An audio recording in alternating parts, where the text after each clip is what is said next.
ورحمۃ اللہ وبرکاتہ۔ آپ سب سننے اور دیکھنے والوں کے لیے میری اللہ تعالیٰ سے دعا ہے کہ اللہ تعالیٰ آپ سب کو صحت، تندرستی والی، ایمان والی اور اسلام والی زندگی عطا فرمائے۔ تو الحمدللہ ہمارا جو سلسلہ چل رہا تھا، سلسلہ صلاۃ و اذکار، اس میں ہم پہنچے تھے آخری تشہد کی دعائیں۔ آخری تشہد میں بیٹھنے کا طریقہ اور پھر اس میں کون سی ہم نے دعائیں پڑھنی ہیں وہ ہم نے پڑھی الحمدللہ۔ اب اس میں یہ آپ نے ذہن میں رکھنا ہے کہ آخری تشہد میں درود ابراہیمی پڑھنے کے بعد مزید ہم جون سی بھی دعا پڑھنا چاہیں گے، جو بھی ہمیں عربی میں یاد ہوگی وہ ہم پڑھ سکتے ہیں، جیسے ربنا آتنا فی الدنیا حسنۃ وفی الآخرۃ حسنۃ وقنا عذاب النار۔ یہ ایک جامع دعا ہے جس میں دنیا اور آخرت کی بھلائی طلب کی جاتی ہے۔ اسی طرح ربنا اغفر لی ولوالدی وللمؤمنین یوم یقوم الحساب، اور رب اجعلنی مقیم الصلاۃ ومن ذریتی ربنا وتقبل دعا، اور پھر اسی طرح رب ارحمہما کما ربیانی صغیرا۔ یعنی کوئی بھی ایسی دعا جو آپ کو عربی میں یاد ہو اور آپ پڑھنا چاہتے ہیں تو آپ آخری تشہد میں درود ابراہیمی کے بعد اس دعا کو پڑھ سکتے ہیں۔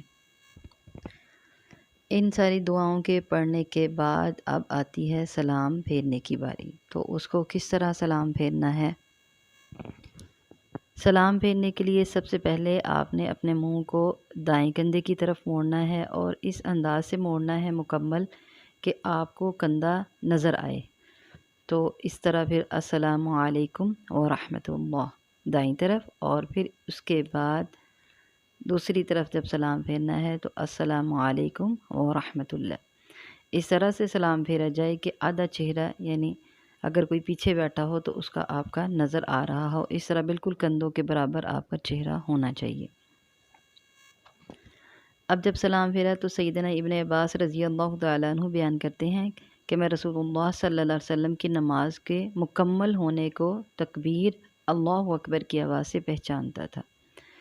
اسی طرح ایک دوسری حدیث میں ہے کہ نبی صلی اللہ علیہ وسلم فرض نماز کا سلام پھیر کر اونچی آواز سے اللہ اکبر کہتے تھے۔ تو احادیث کو اکٹھا کریں تو ہمیں پتہ چلا کہ جب سلام پھیرا تو اس کے بعد فوراً کہنا ہے اللہ اکبر، اور وہ اونچی آواز سے کہنا ہے تاکہ پتہ چلے کہ نماز کمپلیٹ ہو گئی۔ اس کے بعد سیدنا ثوبان رضی اللہ تعالیٰ عنہ سے روایت ہے، وہ بیان کرتے ہیں کہ نبی صلی اللہ علیہ وسلم جب اپنی نماز ختم کرتے تو آپ 3 بار استغفار کرتے، یعنی کہتے استغفر اللہ استغفر اللہ استغفر اللہ۔ تو پتہ چلا کہ سب سے پہلے اللہ اکبر اونچی آواز میں، اس کے بعد استغفر اللہ استغفر اللہ استغفر اللہ۔ اس کے بعد ساتھ ہی یہ دعا پڑھنی ہے اللہم انت السلام، اے میرے اللہ، انت السلام، تو سلامتی والا ہے، ومنک السلام، اور تیری طرف سے ہی سلامتی ہے یا تجھ سے ہی سلامتی ہے، تبارکت، تو بابرکت ہے، یا ذا الجلال والاکرام، اے عزت والے اور اے بزرگی والے، یا ذا الجلال والاکرام، تو بہت ہی بابرکت ہے۔ استغفر اللہ 3 بار پڑھنے کے بعد یہ دعا پڑھنی ہے۔ نبی کریم صلی اللہ علیہ وسلم کی سنت سے یہ دعا ثابت ہے۔ اب کچھ لوگ اس دعا میں درمیان میں تو یہ جو سنت سے اور احادیث سے ثابت ہے دعا یہ پڑھتے ہیں، اور اس کے شروع میں اور اس کے آخر میں مزید الفاظ شامل کرتے ہیں جو کہ احادیث سے ثابت نہیں ہیں۔